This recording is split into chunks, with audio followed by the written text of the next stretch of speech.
하나님의 은혜 네 번째 설교 제목은 한번 따라서 해볼까요? 나를 찾은 은혜. 누가복음 15장은 우리가 잘 알고 있는 세 가지 비유가 적혀 있습니다. 첫째 비유는 잃어버린 양의 비유, 둘째는 잃어버린 동전의 비유, 그리고 이제 마지막 비유가 오늘 우리가 보고자 하는 탕자의 비유, 이 세 가지 비유가 기록되어 있습니다. 근데 예수님이 왜 이 비유를 하셨을까? 세 가지 비유를 왜 하셨을까? 그것은 15장 1절에 보면 14장 마지막 절하고 연결이 되어 있어요. 예수님이 14장에 다 말씀하시고 이렇게 얘기하셔요. 귀 있는 자는 들을지어다. 그렇게 얘기하셨어요. 그리고 이제 15장 1절에 세리와 죄인들이 예수님의 말씀을 들으러 나왔다. 이렇게 연결이 돼요. 누가는 예수님이 귀 있는 자는 들을지어다 그런 말을 14장 마지막 절에 하고 15장 1절에 그 귀 있는 사람이 누구냐? 유대인들이 그렇게 정죄했던 세리들과 죄인들이 예수님의 말씀을 들으러 나왔다는 거예요. 그래서 그들이 예수님의 말씀을 듣고 기뻐할 때 유대인들이 왜 너는 죄인과 세리를 영접하느냐 하고 예수님을 비난했어요. 그때 예수님이 그거를 설명하기 위해서 세 가지 비유를 하신 겁니다. 그래서 여기서 말하는 세리는 누군가? 우리가 아는 대로 세리는 유대인들이 가장 싫어하는 돈밖에 모르는, 그래서 유대인들이 세리를 뭐라고 얘기했냐? 로마의 개다 그렇게 얘기했어요. 그 유대인들이 로마의 개라고 말한 그 세리들이 예수님의 메시지에 깨지기 시작한 거예요. 돈밖에 모르던 그 사고가, 가치관이 돈이면 죄리라고 생각하고 이 세상에서는 돈이 있어야 행세한다는 그 사고의 가치관을 갖고 있는 세리들이 예수님의 진리에 부딪히면서 깨지기 시작한 거예요. 가치관이 흔들리기 시작한 거예요. 진리는 우리에게 진리에 부딪히면 내가 갖고 있는 가치관들이 흔들리기 시작해요. 그래서 진리는 우리에게 질문을 줘요. 이대로 사는 것이 맞는 것인가? 내가 이렇게 추구하는 것이 옳은 것인가 하고, 진리는 우리에게 자기의 가치관을 흔들어 버려요. 세리들이, 돈에 중독된 세리들이 예수님의 말씀을 들으러 왔어요. 그러면 죄인은 누군가? 여기서 말하는 죄인은 형법상의 죄인이 아니에요. 종교상의 죄인이에요. 유대인들이 율법을 지킬 수 없는 시스템을 갖고 사는 사람들, 안식일을 지킬 수 없는 구조를 갖고 사는 사람들을 죄인이라고 얘기했어요. 그 죄인들이 지금 예수님의 말씀을 듣고 싶어서 나왔어요. 이것은 예수님의 메시지가 당시 사회에 어떤 충격을 줬는가를 알 수 있어요. 교회가 제일 나쁜 게 뭐냐? 성도들이 듣고 싶어하는 소리만 하는 거예요.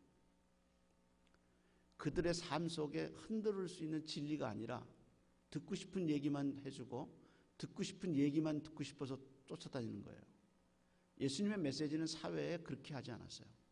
예수님의 메시지는 사회를 흔들어 버렸어요. 그래서 죄인과 세리들이 예수님의 말씀을 들으러 나왔어요. 그래서 이 예수님이 이 탕자의 비유를 하시면서 잃어버린 자가 다시 찾아졌을 때의 기쁨을 얘기하셨습니다.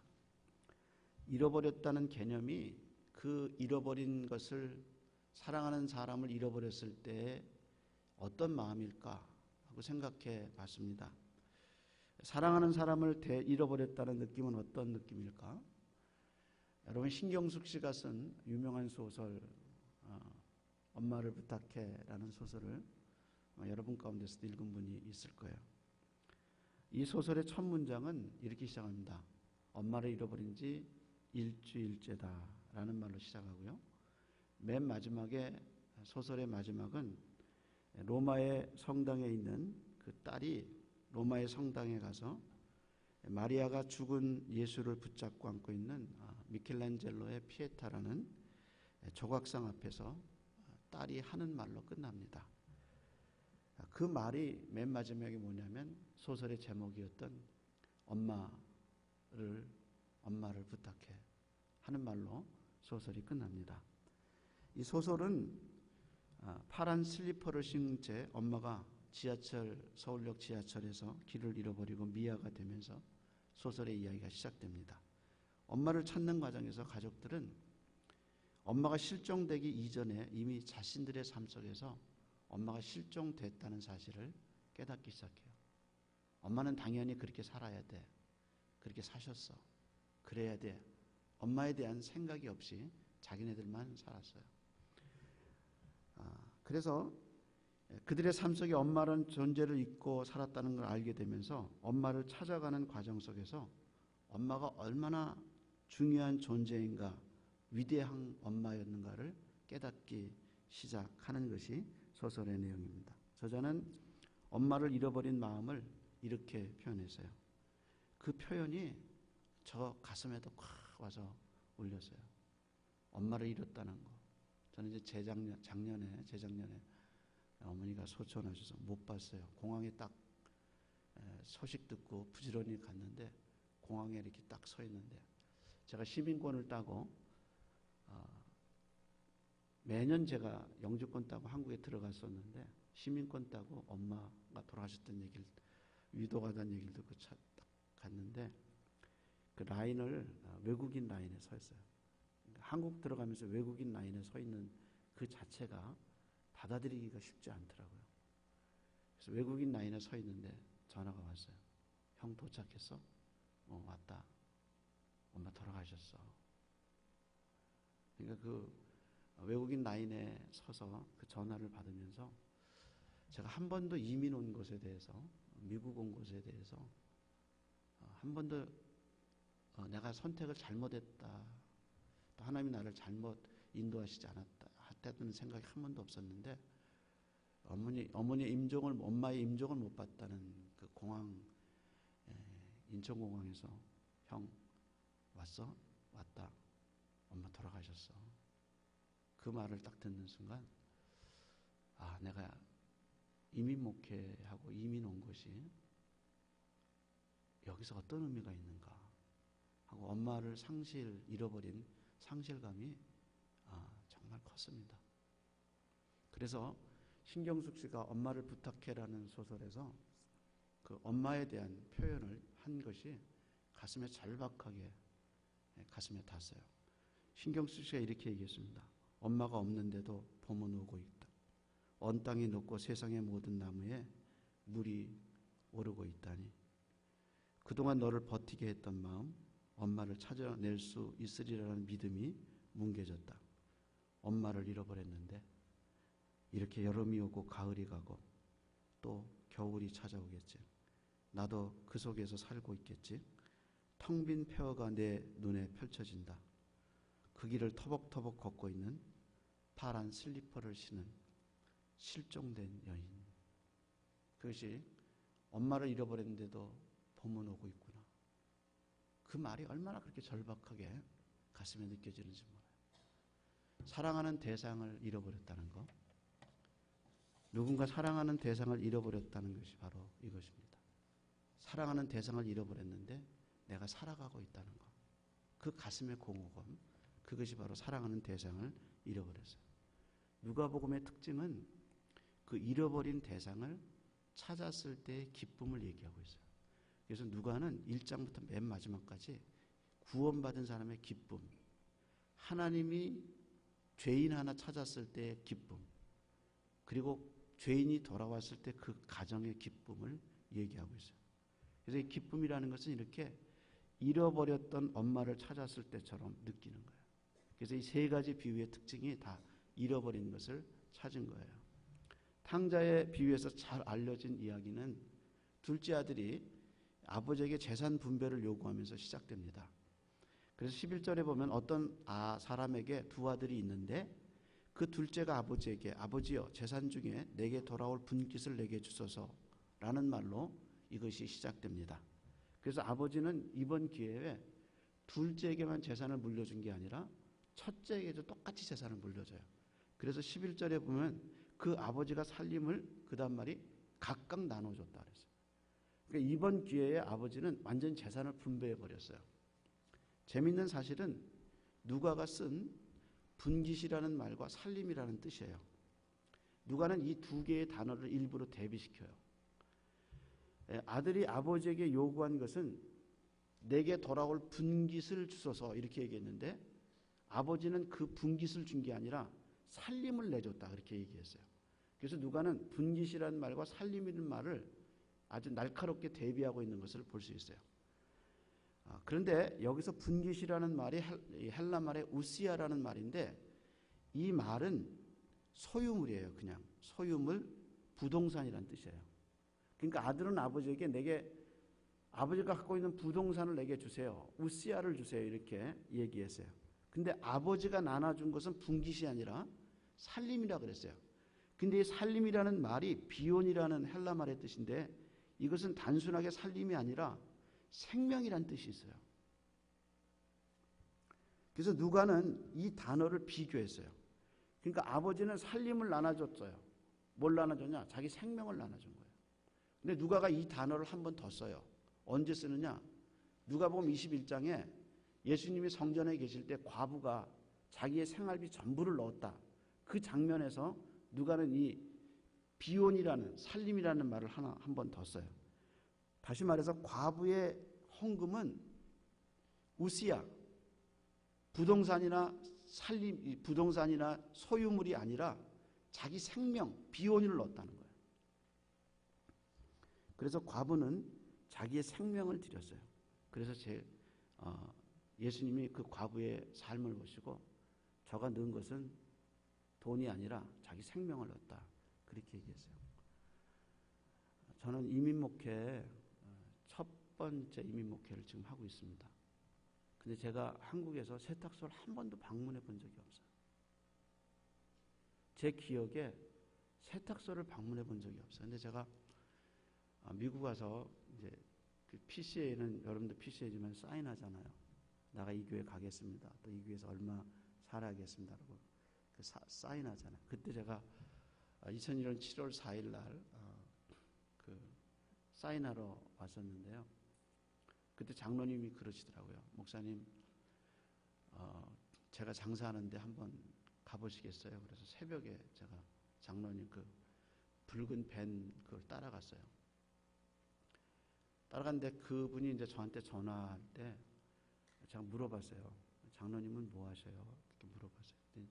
프리마켓 한대요. 그래서 제가 그게 FREE인지 알았어요. 아, 이게 자유로운 시장인가 보다. 그래서 물건 가지고 다니면서 자유롭게. 그러니까 우리말로는 행상이죠. 근데 이제 그게 나중에 이제 벼룩시장이라는 걸 알았어요. 근데 갔는데요. 트럭을 세우고 트럭을 열고 거기서 물건을 끄집어내는 걸 제가 옆에서 봤어요. 그 물건을 끄집어내는데 동대문 시장 물건이 나오더라고요. 동대문 시장 물건이 정말 가게를 하나 꾸밀 수 있는 물건이 쫙쫙 나와서 셋업하더라고요. 그리고 식사를 사준다고 그래서 그때 집사님이 밥 사준다고 해서 이제 점심 때 한번 가서 세탁소를 한번 처음 가봤어요. 그 여름에 더운데 정말 덥더라고요. 그래서 제가 두 군데 신방을 하면서 이민 목회를 어떻게 해야겠다는 개념을 그 길가에서 제가 배웠어요. 이민 목회는 누리면 안 된다. 이 교인들하고 같이 가야 된다. 그래서 하나님이 저한테 이민 목회를 할 수 있는 첫 번째 개념을 주셨어요. 그래서 제가 교육자회 하면서 우리 교육자들한테 그래요. 헌금이 아니다. 교인들이 내는 일부는 생명이다. 그래서 아들은 아버지에게 부동산 주세요 그랬는데 아버지는 아들에게 생명을 줬어요. 자기 생명을 띄워준 거예요. 교인들이 헌금하는 거 자기 생명 주는 거예요. 그거 갖고 선교하고 그걸로 교육하고 하나님이 일하는 거예요. 여러분 하나님께 부동산 드리지 마세요. 생명 드리세요. 교회도 그것을 생명으로 알아요. 그래서 하나님 앞에 하는 행위가 생명이어야 돼요. 아들은 아버지 돈을 너무 가볍게 생각했어요. 그래서 부동산 주세요. 우시아 주세요. 그랬어요. 근데 아버지는 자기가 평생 힘들여서 모은 그것을 생명을 나눠준 거예요. 이 비유의 올바른 해석을 위해서 여러분은 유대인의 상속법에 대한 정확한 이해가 있어야 합니다. 율법에 의하면 장남은 차남의 이보다 2배를 받을 수 있어요. 아버지가 3만 불 갖고 있다. 그럼 차남은 1만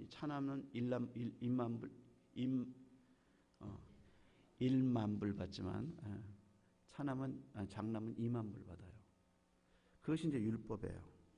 그래서 저도 이 비유를 읽으면서 처음에 이해할 수 없었던 것은 차남은 부동산을 처분해서 현금 갖고 다 외국으로 가서 자기가 원하는 대로 썼잖아요.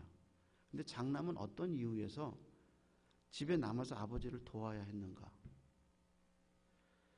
장남이 아버지에게 내가 여러 해 동안, 나중에 이제 차남이 돌아왔을 때 내가 여러 해 동안 아버지를 도왔는데, 섬겨왔는데 아버지 명령을 어긴 일이 없는데 하고 말했는데 장남은 왜 그래야 했을까? 그게 제 의문이었어요.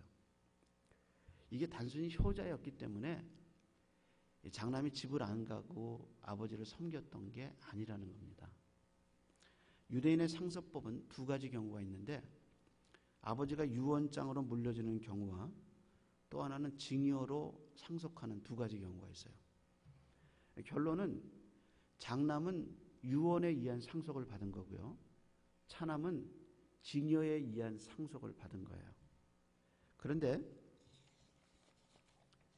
문제는 장남이 받은 재산은 아버지가 죽어야, 돌아가셔야 효력을 발생하는 거예요.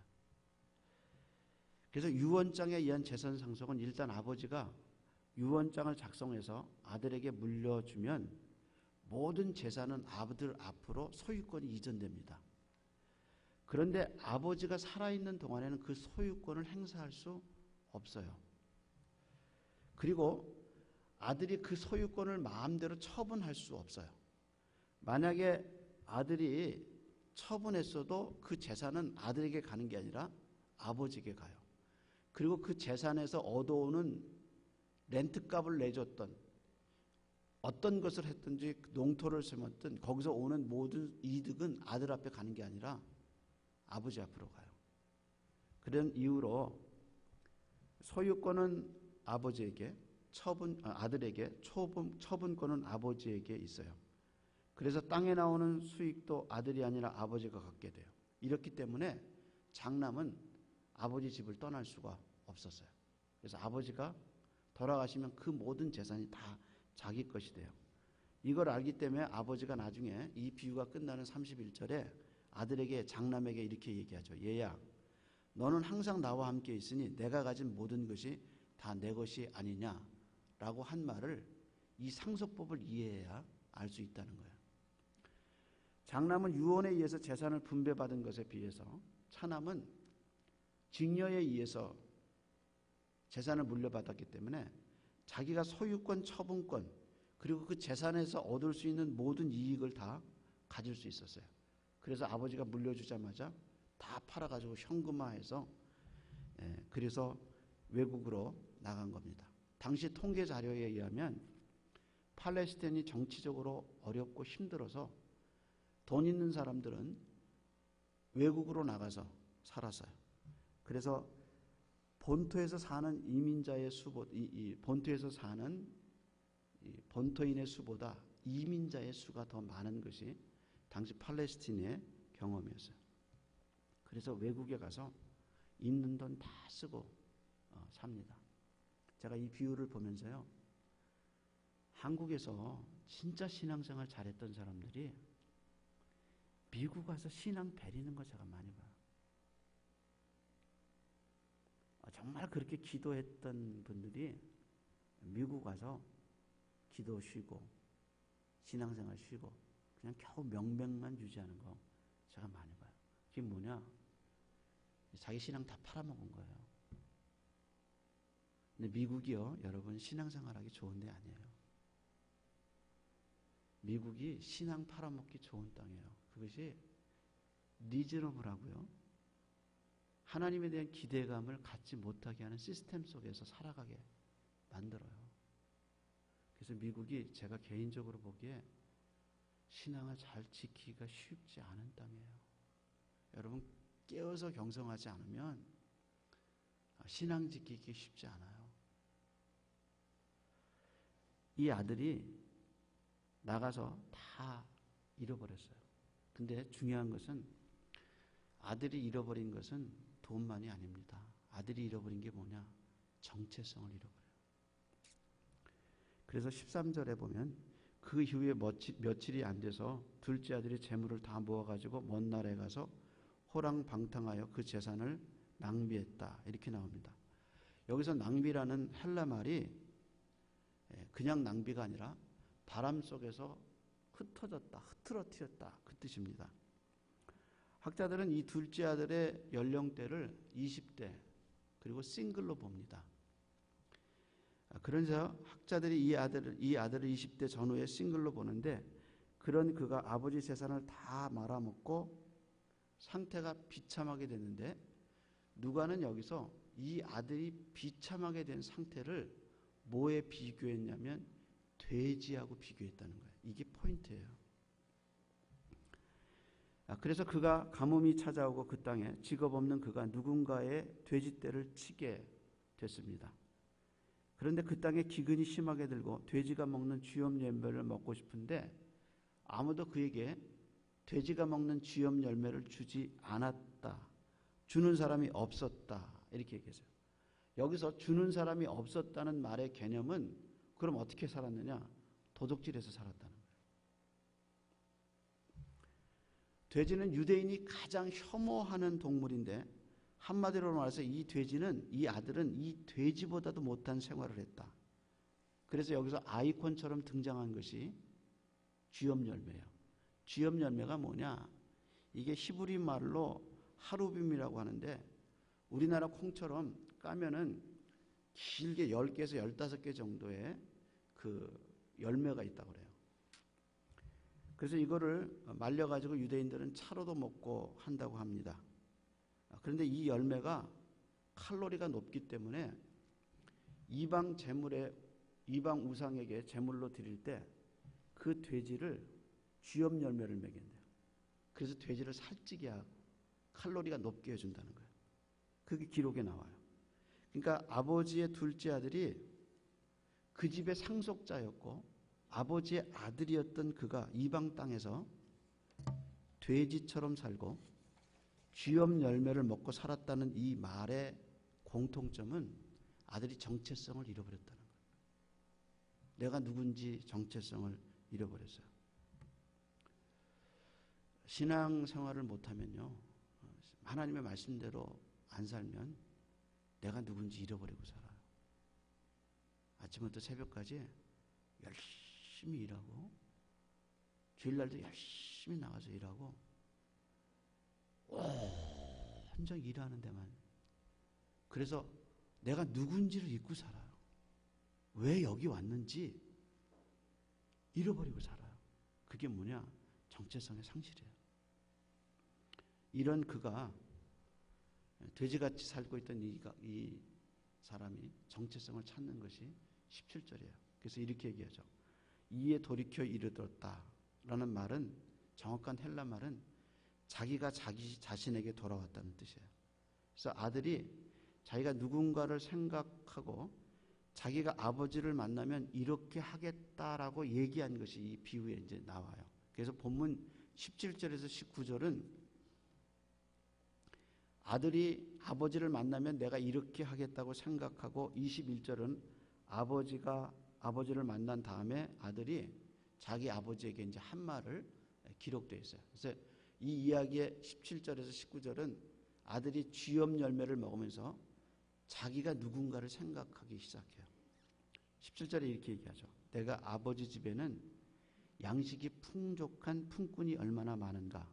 나는 여기서 줄여 죽는구나. 그리고 19절에 보면 지금부터는 내가 아버지의 아들이라고 일컬음을 받지 못하겠나이다. 나를 품꾼의 하나로 여기소서. 자기가 이제 자기를 생각하는 거예요. 나는 품꾼의 하나로 여겨주소서 라고 얘기했는데 이 품꾼이라는 말이 헬라 말에 미스티오스라는 말인데 이것은 종을 슬레이브를 의미하지 않아요. 이거는 인력 시장에서 서 있다가 필요한 사람이 잠깐 불러가지고 쓰는 품꾼을 얘기해요. 최소한의 임금을 받고 하루 일해주는, 지금으로 말하면 일용직 노동자예요.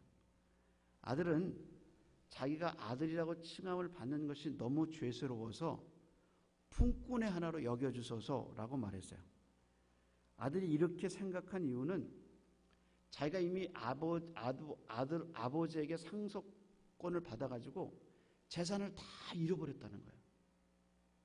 그래서 집에 돌아가도 자기가 받아들일지도 잘 모르고 받아들여져도 아들로서 받아들여지지 않을 거라고 생각하고 스스로 한 말이 뭐냐면 나를 아들이 아닌 품꾼으로 여겨주소서라고 한 겁니다. 신앙생활을 하나님의 말씀대로 못 살면요, 정체성을 잃어버려요. 그리고 아버지와의 관계에 있어서 마치 깨어진 유리 조각처럼, 그 유리 조각에 비춰진 자기 모습처럼 성경이 말하는 정체성을 못 갖고 살아가게 돼 있어요. 이 비유에서 핵심은 아버지에게 있습니다. 이렇게 깨지고 무너진 아들을 대하는 아버지의 모습이 바로 우리가 만난 하나님의 모습이라는 거예요. 우선 아버지는 기다려요. 20절에 보면 우리가 아는 것처럼 아버지가 그가 멀리서 오는 것을 보고 측은한 마음이 들어서 달려가서 아들을 얼싸안고 입을 맞추었다, 이렇게 나옵니다. 요하김 예레미야스라는 학자가 중동 지역에서 아무리 급한 일이 있어도 중년의 남자가, 그것도 사람들이 지나는 공개석상에서 뛰어간다는 것은 품위를 떨어뜨리는 행위다. 이것은 관습이고 풍습이다. 그렇게 얘기했어요. 더군다나 이 아버지는 지주예요. 동네에서 정말 유명한 사람이에요. 그런 아버지가 아들이 오는 것을 보고 뛰어가고 있다는 것은 당시 중동의 풍습에서는 생각할 수도 없었다는 거예요. 근데 아들을 기다리는 아버지 눈에는 아들밖에 보이지 않아요. 그래서 그 아들을 보고 뛴 겁니다. 사랑이 뭐냐? 여러분, 사랑을 어떻게 정의하세요? 사랑이 뭐냐? 사랑은 내가 사랑하는 대상만 보는 거예요. 내가 사랑하는 대상만 생각하지 다른 것을 생각하지 않는 것이 그게 사랑이에요. 그래서 아버지 눈에는 남이 날 어떻게 생각하는가 아무 생각이 없어요. 오직 보이는 것은 아들밖에 안 보여요. 이혜인 수녀가 쓴 해바라기 연가라는 시가 있습니다. 그 시에서 이혜인 수녀는 자기가 주님을 향한 사랑을 이렇게 표현했어요. 내 생에 한 번뿐이듯 나의 사랑은 하나입니다. 당신을 향한, 당신이 아니면 누구도 치유할 수 없는 내 불치의 병은 사랑. 이렇게 끝나요. 아버지에게 불치의 병이 하나 있어요. 그건 뭐냐면 아들을 향한 사랑이에요. 근데 그렇게 기다리던 아들이 거기서 오고 있어요. 그러니까 이 아버지는 그 아들밖에 보이지 않아요. 그래서 그 아들을 향해서 뛰어간 거예요.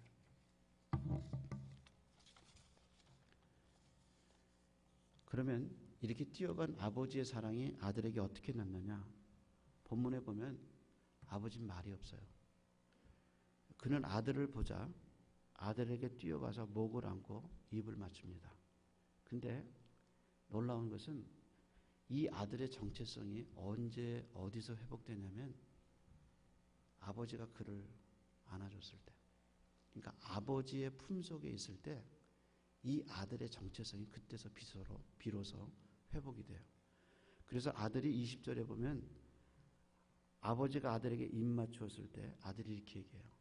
아버지가 입을 맞추고 그를 안아주고 입을 맞췄을 때 아들이 아버지가 한 말이, 아버지, 제가 하늘과 아버지께 죄를 지어서 아버지의 아들이라고 할 자격이 없습니다 하고 울어요. 어떻게 자식과 아버지가 회복될 수 있을까? 그것은 자식에게 있지 않아요.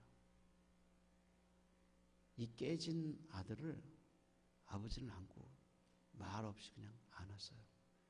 그 아버지의 품속에서 아들은 깨진 거예요.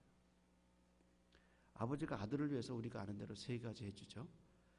종들에게 명해서 아버지는 새 옷을 입히고 손가락에 반지를 끼우죠. 그리고 신의 신발을 신깁니다. 신발은 자유인이 신는 거예요. 종은 신발을 신지 못해요. 근데 여기서 우리는 아버지가 이 세 가지를 해주면서 아버지가 아들에게 보여주고 싶은 게 하나밖에 없어요. 이 세 가지 행위는 다 한 가지만 보여줘요. 그게 뭐냐면 너는 품꾼이 아니라는 거예요. 너는 품꾼이 아니라 너는 내 아들이다. 아버지는 이걸 보여주고 싶어서 아들의 그 더러운 옷을 다 벗겨서 새 옷을 입히고 씻기고 손가락 가를 링을 끼워주고 그의 신발을 다시 끼워줘요. 그리고 아버지가 한 말이 뭐냐면 24절에 이렇게 합니다. 사람들 앞에서 나의 이렇게 마이라는 말을 써. 나의 이 아들이 죽었다가 다시 살았고 잃었다가 다시 찾았습니다. 아들은 올 때 아버지의 품꾼으로 여겨주소서 하고 아버지께 왔는데 아버지는 동네 사람들 앞에서 크게 이 아들이 내 아들이 죽었다가 살았고 잃었다가 찾았습니다 하고 선언했어요. 누가는 이 장면에서 아버지가 아들을 세워놓고 이 아들이라는 이 장면을 우리에게 뭘 연상시키냐면 예수님이 세례받을 때 누가복음 3장에 예수님이 공생애를 지면서 공생애를 시작하시면서 십자가를 바라보고 예수님이 죽기로 결심하시고 공생애를 시작하면서 요단강에서 세례를 받을 때 하늘문이 열리고 성령이 비둘기같이 일어나면서 하늘에서 온 세상을 향하여 큰 소리로 하나님이 온 인류를 향해서 말씀하신 장면. 이는 내 사랑하는 자요 내 기뻐하는 아들이다 라는 음성을 들려주셨는데 이 아버지가 탕자에게 이 아들이 다시 살았다 하는 이 장면 속에서 그때 예수 그리스도를 향해서 말씀하신 그 하나님의 그 모습을 독자가 연상할 수 있도록 이 장면에서 하나님의 모습을 얘기해줘요. 예수님의 비유 속에서 나오는 아버지, 집 나간 아들을 받아주는 죽었다가 살아난 내 아들이라고 말씀하시는 이 아버지의 모습 속에서 요단강에서 자기 아들 예수님을 향하여 말씀하신 하나님의 모습과 똑같은 모습이에요. 예수님이 이 비유를 하신 목적은 세리와 죄인을 영접하는 모습을 보고 비난하는 바리새인들에게 예수님이 하셨어요. 자기 정체성을 잃어버리고 살다가 말씀을 들으러 이 죄인들을 세리들을 안고 사랑하는 예수님의 모습이 바로 이 자기 아들을 향해서 말씀하시는 하나님의 모습과 같다는 거예요. 자기 아들을 십자가에 죽이시고 그리고 우리를 살리신 아버지의 모습이 지금 이 예수님의 모습 속에 있어요. 이것이 기독교예요. 여러분의 정체성은 어디에 있습니까? 우리가 하나님을 예수 그리스도를 만나 하나님의 아들이라는 자녀라는 이 정체성을 이 땅에서는 잃어버리는 거예요. 우리의 진정한 은혜는 어디에 있느냐? 이 잃어버린 우리를 찾아오셔서 우리를 하나님의 자녀 삼으신 이 놀라운 하나님의 은혜 속에서 아버지의 품속에서 우리의 정체성을 찾을 수 있어요. 이 은혜 안에가 이 은혜에 여러분이 누리고 살아가는 은혜가 있기를 축원합니다.